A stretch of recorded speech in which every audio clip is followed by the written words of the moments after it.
Imam Ghazali berkata, Abu Hamid Muhammad ibn Muhammad al-Ghazali, lahir tahun 450, wafat tahun 505 Hijriah, At-Tusi, Khurasan, mengatakan, wa dararus syar'i mimman yansuruhu la bitariqih aktsaru min dararihi mimman yat'anu fihi bitariqih. Artinya, kehancuran agama disebabkan dari pembela yang tidak tahu caranya membela lebih besar daripada kehancuran agama yang dilakukan oleh para pencela.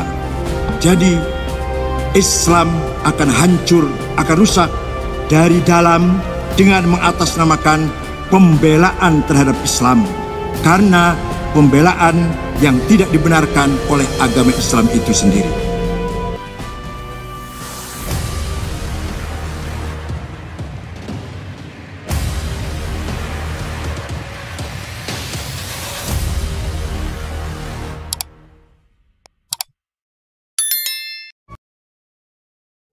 Bapak Ibu sekalian, dan pada hari ini tanggal 22 Oktober 2019, saya ingin mengajak para hadirin dan seluruh bangsa Indonesia untuk berefleksi, memikirkan dan berimajinasi tentang Islam dan Muslim serta keindonesiaan di masa-masa yang akan datang, terutama pada saat Indonesia berumur 100 tahun, yakni 2045. Ini penting dilakukan atas dasar beberapa hal. Pertama, pada akhir-akhir ini penggunaan sentimen agama dalam ruang politik semakin menguat.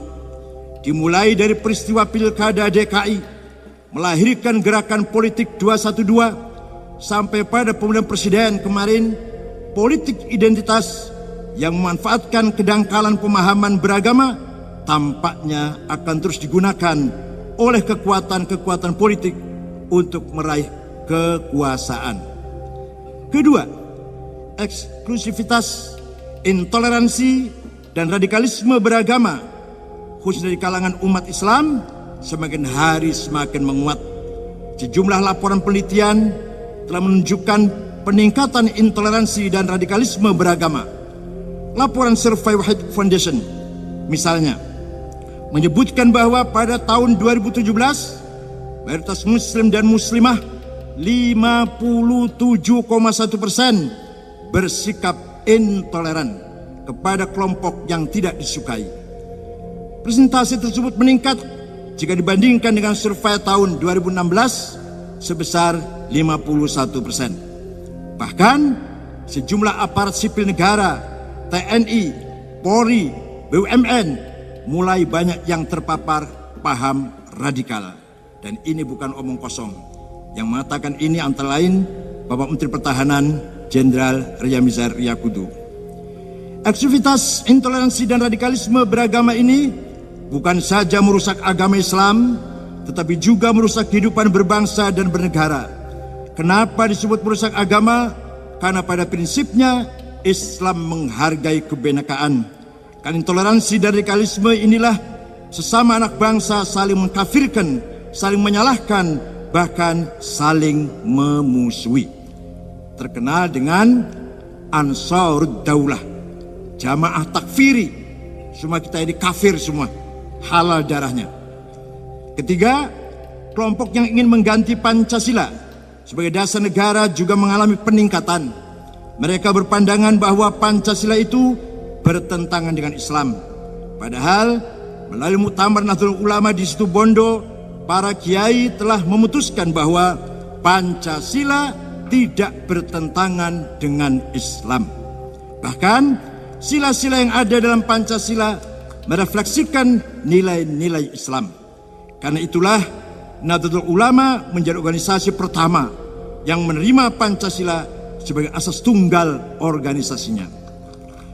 Keempat, dengan melakukan refleksi dan imajinasi tentang Islam, Muslim, dan Indonesia menuju usia 100 tahun, berarti kita sedang menjalankan amanah untuk menjaga Islam, mempertahankan NKRI, dan kedaulatan bangsa Indonesia.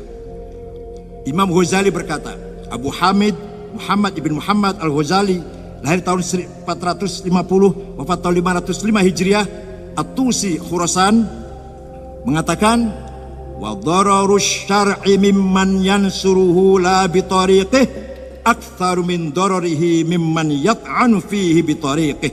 Artinya, kehancuran agama disebabkan dari pembela yang tidak tahu caranya membela lebih besar daripada kehancuran agama yang dilakukan oleh para pencela.